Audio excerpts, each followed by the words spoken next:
India's number 1 varicose veins hospitals ఐబీసీను సంప్రదించండి. మీ నొప్పి లేని ప్రయాణాన్ని ప్రారంభించండి. నమస్తే రమగారు. నమస్తే జయ. రమగారు, చిన్నపిల్లలు మనము కొట్టినప్పుడు కానీ ఏదైనా ఒక సందర్భం వచ్చినప్పుడు దెబ్బకి దెయ్యం వదులుతుంది అంటాం.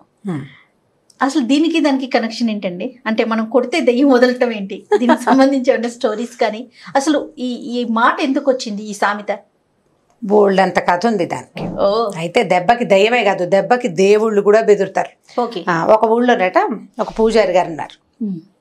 మామూలుగా పల్లెటూళ్ళల్లో ఏదో కాయ కసరు పండించుకుంటారు.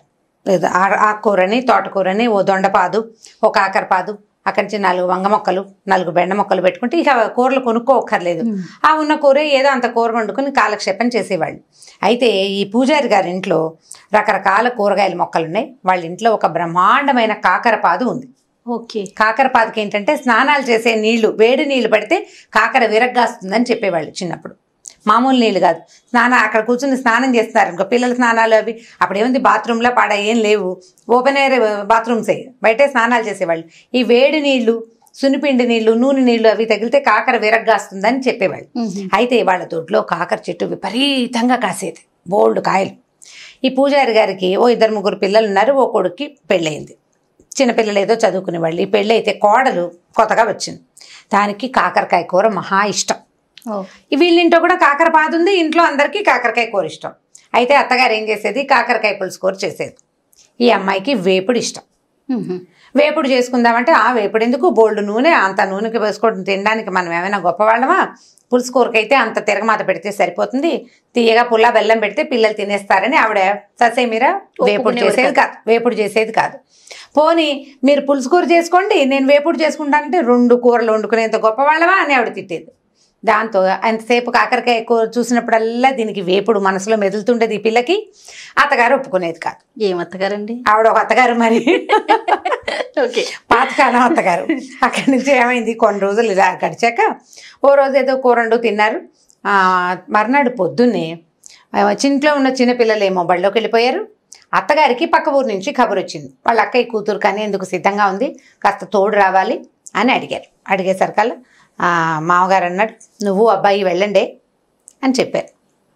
చెప్పేసరికల్లా ఆ మామగారేమో ఆయన ఏదో పౌరోహిత్యం చేసుకోవడానికి ఊరి మీదకి వెళ్ళిపోయాడు. భర్త అత్తగారు ఇద్దరు కలిసి పక్క ఊరు పురుడు పోయటానికి వెళ్ళిపోయారు. ఈ పిల్ల ఒక్కతే ఉంది. సరే, ఆవిడ ఏమంది, పొద్దున ఏదో వండాను కదా వంట, అన్నం తినేసేయి, ఆ పశువుల దగ్గర బాగు చేయి, ఏవో 10 రకాల పనులు, మామూలుగా ఇంట్లో ఉండే ఆడపిల్లలకు అప్పచెప్పే 10 రకాల పనులు అప్పచెప్పింది. మధ్యాహ్నం అయ్యేసరికి పురుడెళ్ళగానే నేను వచ్చేస్తాను, సాయంకాలం ఆవుకు పాలు తీయాలి, ఈ కథ ఏదో చెప్పి వెళ్ళిపోయింది. ఈ పిల్ల ఏం చేసింది, 4 పనులు సవరించుకున్నాక అన్నం పెట్టుకుందామని అనుకుంది. ఆకలిస్తుంది, అన్నం తిందామని. అప్పుడు దానికి తట్టింది, ఎవరు లేరు, ఎంచక్కా 2 కాకరకాయలు కోసుకుని వేయించుకుంటే బాగుంటుందని చూసింది. చెట్టు మీద చూస్తే బోల్డ్ సేపు వెతికితే కానీ కాయలు కనపడలా. ముందు రోజు కోసేసుకున్నారు, పక్కింటి వాళ్ళకి వీళ్ళకి పనిచేసి ఉంటారు. అక్కడి నుంచి ఒక లోపలగా మూలకి ఒక 4 అంటే 4 నవనవలాడుతున్న లేత కాకరకాయలు కనపడ్డాయి. అమ్మాయి దొరికినాయిరా నాయన అని ఆ 4 కాకరకాయలు కోసుకొచ్చి ఏం చేసింది, ఓ అంత నూనెసి కాస్త చకచకా వేయించుకుంది. కానీ ఏమనుకుంది, ఇక్కడే కూర్చుని తాపీగా తింటూ కూర్చుంటే అత్తగారు వచ్చేస్తే పట్టుబడిపోతాము, నీళ్ళకెళ్ళి తింటే సరిపోతుంది. నీళ్ళకెళ్ళాలంటే చెరువుకి బిందు బుచ్చుకు వెళ్ళాలి, ఒక అరగంట 30 గంట పడుతుంది. ఆ లోపల అత్తారు తిరిగి వచ్చేసినా ఆవిడ కనపడకుండా ఉంటుందని ఏం చేసింది, ఈ కాకరకాయ వేపుడిని చిన్న గిన్నెలో వేసుకుని గిన్నె తోమేసింది. అక్కడి నుంచి ఆ పొద్దున అత్తగారు చేసిన పులుసో కూర ఏదో ఉందిగా, అది వేసుకుని అన్నం తినేసింది. ఇది ఎక్స్ట్రా తినడానికి బౌల్లో వేసుకుంది అనమాట, స్నాక్ వేసుకుని ఏం చేసింది, బిందులో పెట్టుకుని చెరువు గట్టుకు బయలుదేరింది. అన్నం తినేసింది, దొడ్డి తలుపు వాకిలి తలుపు వేసేసింది, గేట్ వేసుకుని వెళ్ళిపోయింది. ఈ వెళుతూ ఉంటే ఏమనుకుంది, చెరువు గట్టు మీదకి వెళ్తే చాలా మంది కనపడుతున్నారు. చెరువు గట్టు మీద అక్కడ కూర్చొని కాకరకాయ కూర ఓపెన్ చేస్తే దాంట్లో ఇంగు వేసింది, జీలకర్ర వేసింది. అదేమో మూత తీసేసరికల్లా వాసన వస్తుంది కదా, వేపుడు గుమగుమలాడుతూ వాసన రాదు, వాసన వస్తుంది. ఎవరైనా అర్థమవుతుంది. రెండోది నేను తింటున్నట్టు చూస్తారు. ఓ పని చేద్దామని ఈ చెరువు గట్టుకి కొద్దిగా యువతలుగా ఒక కాళికా అమ్మవారి దేవాలయం ఉంది. ఆ ఊళ్ళో చిన్న గుడి. వీళ్ళ మామగారు కూడా అక్కడ అర్చన చేస్తాడు, అంటే ఆ గ్రామ దేవత అనమాట కాళికమ్మ. అయితే ఏం చేసింది, అదే పెద్ద గుడి ఏం కాదు, అది చిన్న గుడి. కొద్దిగా తలుపు జారేసుకుని లోపల కూర్చోవచ్చు అమ్మవారు ఎదురకుండా. ఇదేం చేసింది, తలుపు అలాగా తోసి పిల్ల లోపలికి వెళ్ళి కూర్చుని బిందెలోంచి గిన్నె తీసింది. ఒక్క ముక్క ఎగరేసి నోట్లో వేసుకుంటే కాళికాదేవి చూస్తుంది. ఏమిటి ఇది ఎవరు నా ఎదురుగుండా కూర్చొని తింటోందని చూస్తోంది నేరుగా. చూస్తుంటే ఈవిడ ఈ పిల్ల చూసింది పైకెత్తి. నీకు పెట్టడానికి కాదులేవమ్మా, నేనే తింటున్నాను అంది ఒక మాటకి. అనేసరికి ఆవిడ మళ్ళీ చూస్తోంది పిల్లకేసి.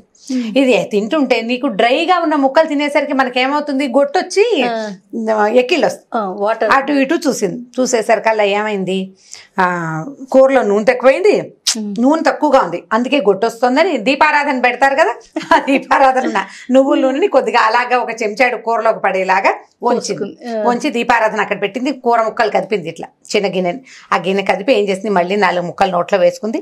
ఈసారి నూనె కూడా తగిలేసరికల్లా సర్రమంది దాహంగా అనిపించేసింది. దానికి లోపల కారం వచ్చేసింది.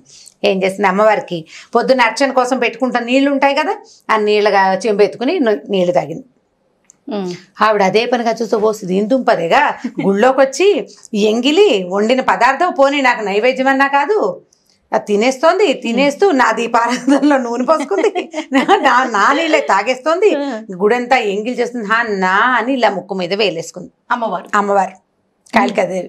ఈ పిల్ల తినేసింది. దానికి ఇక తిండి గోలే కానీ ఈ అమ్మవారి గోల లేదు. తినేసి కబకబా లేచి బయటకు వెళ్ళిపోయింది తలుపు దగ్గరగా వేసి. అమ్మవారిని నాకు చూడలేదు, ఆ పిల్ల చూసుకోవాలి, ఆ కోడలు వెళ్ళిపోయింది.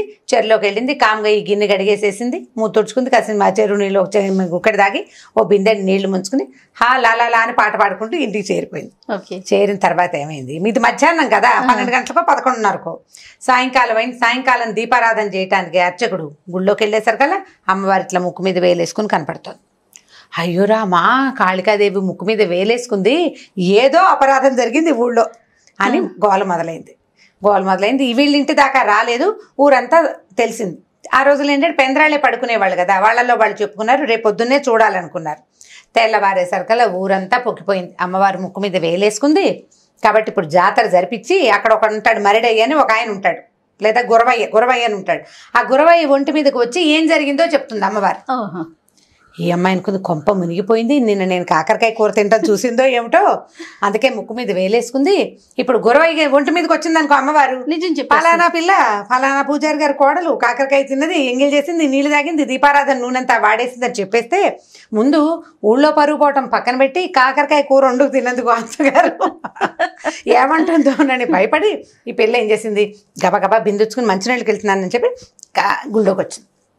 గుడి దగ్గర జనం అంతా చేరేసరికి ఈ పిల్లంది అందరూ తలా ఒకటి వచ్చి దండాలు పెట్టుకుంటున్నారు. మా అమ్మ మా తల్లి మేకనిస్తాం, గొర్రెనిస్తాం, కోడినిస్తాం, ఏం జరిగింది ఏమిటో చెప్పు, నువ్వు ప్రశాంతంగా ఉండు, నువ్వు ముక్కు మీద వేలు తీసేయి మా అమ్మ అంటే ఏమీ లేదు. ఆవిడ అలాగే కళ్ళు పెద్దవి చేసి చూస్తుంది, ముక్కు మీద వేలు మాత్రం అలాగే ఉంది. సరే వీళ్ళు ఏమనుకున్నారు, ఎవరందరూ తలా ఒక మొక్కు చెప్పండి రా, ఏ మొక్కుకైనా అమ్మవారికి నచ్చితే వేలు తీసేస్తుంది అన్నారు. ఎవరేం చెప్పినా ఆవిడ కదలటలా అటగే పెట్టుకుంది ముక్కు మీద వేలు. ఈ అమ్మాయి ఏం చేస్తుంది, నేను కూడా చెప్తా అంటే వీళ్ళు ఏమనుకున్నారు, బ్రాహ్మణులు పూజారి గారి కోడలు బాగా మాటకారి చక్కగా చురుగ్గా ఉంటుంది, ఇదేదో చెప్తుందంటే మీరందరూ బయటకు వెళ్ళిపోండి, నేను అమ్మవారితో మాట్లాడతానంది. వెళ్ళి నుంచుంది ఎదురుకుండా. ఏమమ్మా నేను కాకరకాయ కూర తింటే మాత్రం నువ్వు ముక్కు మీద వేలేసుకుంటావా, ఇప్పుడు వాడు ఎవడికో ఒంటి మీదకి వచ్చి చెబితే మా అత్త నన్ను బతకనిస్తుందా, నీ సొమ్మేం పోయింది, నువ్వు హాయిగానే ఉన్నావు, అత్తలేదు ఆడపడిచిపోరలేదు, నీకు అత్తగారు ఉంటే తెలిసేది, ముక్కు మీద వేలంది. ముక్కు మీద వేలు తీసేయి, ఇప్పుడు నువ్వు చెప్పావో గురవయ్య ఒంటి మీదకి వచ్చి నువ్వు చెప్పావా నేను చచ్చానే, మా అత్తగారు నన్ను బతకనివ్వదు, నీకు అత్త లేదు ఆడపడుచు లేదు, నీకు ఎలా తెలుస్తుంది నా నొప్పి, నీకు కూడా ఒక కూర అంటే ఇష్టమయ్యి వాళ్ళు వండుకొని ఇవ్వకుండా చేస్తే అప్పుడు కదా నీకు తెలిసేది నొప్పి, ముక్కు మీద వేలు నువ్వు అనేసరికల్లా ఆవిడ అలాగే చూస్తుంది, ముక్కు మీద వేలు తీల. ఇక ఈ పిల్ల కేకలేసింది, చెప్పింది, ఏం చెప్పినా ఆవిడ మాత్రం కళ్ళు అలాగే ఉనిమి చూస్తుంది, ముక్కు మీద వేలు మాత్రం తీట్లా. ఈ పిల్ల కొళ్ళు మండిపోయింది. ఏంటి నువ్వు నీ గద్దరితనం ఏమిటమ్మా నాకు అర్థం కాదు, నేను కూర వండుకు తింటాను తప్పైతే నువ్వు ముక్కు మీద వేలేసుకోవడం కూడా తప్పే, పాపం పిల్ల పుట్టింట్లో చక్కగా వేయించుకు తినేది, ఇక్కడ పులుసు కూర తినాల్సి వస్తుంది అన్న ఆలోచన లేదు చూడు, నువ్వేం తల్లివి, ఉండు నీ సంగతి చెప్తానని బిందె పట్టుకెళ్ళింది కదా, బిందెలో ఒక గుండ్రాయి పట్టుకెళ్ళింది ఇంట్లో ఇచ్చి, ఆ గుండ్రాయి అవుతుంది, వేలు తీస్తావా ముక్కు పచ్చడి చేయమన్నావా టీ ముందు అనగానే ఆవిడేమనుకున్నా దిందు పదక ఇది అంత పని ఇంత పని చేస్తుంది, ఎందుకంటే అది చేసిన పనే అలాంటిది, పైగా 2 మనుషులు ఉంటే వాళ్ళందరినీ బయట నుంచోబెట్టి ఇలా పోట్లాడుతుందంటే ఇది ఆ పనైనా చేస్తుందని ముక్కు మీద వేలు తీసేసింది కామ్గా ఆవిడ. దీంతో పెట్టుకోకూడదు, సరేలే అత్తగారు పాపం కూర తినివ్వట్లేదు, ఏదో చేసుకుంది, దాని మాట కరెక్టే కదా అని ఆలోచించుకుని కాళికాదేవి ముక్కు మీద వేలు తీసి కామ్గా చేయి కిందకి పెట్టుకుంది. ఈవిడ అమ్మ ఏం చేసింది, తీసేసిందని అందరికీ చెప్పింది. అందరూ వచ్చి చూశారు. చూడంగానే అమ్మ పూజారి గారి కోడలు ఎంత భక్తురాలు, అమ్మవారితో నేరుగా మాట్లాడి ముక్కు మీద వేలు తీయించేసింది అని చెప్పి ఇక ఆ పిల్లని ఇక మామూలుగా కాదు, నువ్వే రోజు అమ్మవారికి వచ్చి పూజ చేయాలమ్మాయి అని చెప్పి ఇక ఎంతో ముద్దుగా చూసేశారు. అత్తగారు కూడా తన కోడలు ఎంత మహాభక్తురాలో తెలుసుకుని అప్పటి నుంచి దానికి ఇష్టమైన కాకరకాయ వేపుడే వండి పెడుతూ అమ్మవారి ప్రధాన గణంలోకి ఈ పిల్లని చేర్చేశారనమాట. ఆ అమ్మాయి కూడా అప్పుడు ఆ క్షణానికి తను తప్పించుకోవాలి కాబట్టి అమ్మవారితో పోటాడింది, కానీ అది భక్తి కాకపోవడం ఏం లేదు దానికి. ఆ తర్వాత నుంచి అమ్మవారిని నిత్యం చక్కగా సేవించుకుంది. పూజారి కూడా బాగా, ఈ పిల్ల ఏముంది రోజు గుళ్ళోకి వచ్చి పూజ చేసే వాళ్ళకి సంపద ఆటోమేటిక్గా వస్తుంది. తర్వాత వాళ్ళ కుటుంబం బాగుపడింది. కాకరకాయ ముక్కల ద్వారా ఈ పని చేసింది అనమాట. ఆవిడకి భయం వేసింది కదా, దెబ్బ అంటే దెబ్బ దేవుడికి కూడా గురువే. ఎప్పుడు మనం మామూలుగా తెలుగులో చెప్తారు, సామెతలు చెప్పుకుంటామా, సంస్కృత సామెతలు కూడా కొన్ని మనం చెప్తాం. దండం దశగుణం భవేత్ అని. దండం అంటే ఒక దెబ్బ 10 రకాలుగా పనిచేస్తుంది. ఈ మధ్య వాట్సాప్లో ఒకళ్ళు ఎవరో ఒక వీడియో పెట్టారు, వాట్సాప్లో కాదనుకుంటా ఫేస్బుక్లో. ఒక ఆయన చిన్న పిల్లని పక్కన కూర్చోబెట్టుకుని అన్నం ప్లేట్లో పెట్టుకుంటాడు. తన చేతిలో ఒక బొమ్మ ఉంటుంది, ఆ బొమ్మకి అన్నం తినిపించడానికి ట్రై చేస్తాడు. ఆ బొమ్మ తిందు, ఆ కర్ర తీసి టపా టపా టపా కొడతాడు ఆ బొమ్మని. తర్వాత ముద్ద తీసి పిల్లకి పెడితే పిల్ల కిక్కురు మనకండా తినేస్తుంది. దాన్ని కొట్టాడు, నన్ను కొడతాడు అని అర్థమవుతుంది కదా. మనం ఒకళ్ళని కొడితే రెండో వాళ్ళు భయపడతారు కదా. కాబట్టి ఈ దండానికి ఎవరైనా బెదరవలసిందే. దయ్యం బెదిరే కథ కూడా ఇంకొకటి ఉంది, నెక్స్ట్ టైం చెప్తాను. చాలా బాగుంది రామ్ గారు, చాలా ఫన్నీగా ఉంది, చాలా ఇంట్రెస్టింగ్ గా ఉంది కూడా. ఎంత పాత కథ, నేను 3rd క్లాస్ ఏమో ఈ కథ చదివే నాటికి. ఈ కథ సగం మర్చిపోయాను నేను. ఈ మళ్ళీ ఎలా గుర్తుకొచ్చింది మీకు? మా అక్కయ్యలు లేరు మాకు. రన్నింగ్ లైబ్రరీస్, వాకింగ్ లైబ్రరీస్ ఉన్నాయి మా దగ్గర. నేను మా అక్కయ్య ఏమిటంటే మా అక్కయ్యకి బాగా గుర్తులేదు, ఇద్దరం కలిసి 4-5 సార్లు చెప్పుకున్నాక ఇంకా స్ట్రైక్ అయింది అనమాట. దీన్ని వంకాయ కూర అని చెప్పే ఊళ్ళలో, కొన్ని ఊళ్ళలో వంకాయ కూరగా కూడా చెప్తారు. ఆ పేపర్లో వచ్చింది మాత్రం కాకరకాయ వేపుడే అనమాట. కాకరకాయ వేపుడు. సూపర్, చాలా బాగుంది రామ్ గారు. ఇంకొక వీడియోతో మళ్ళీ కలుద్దాం. నమస్తే.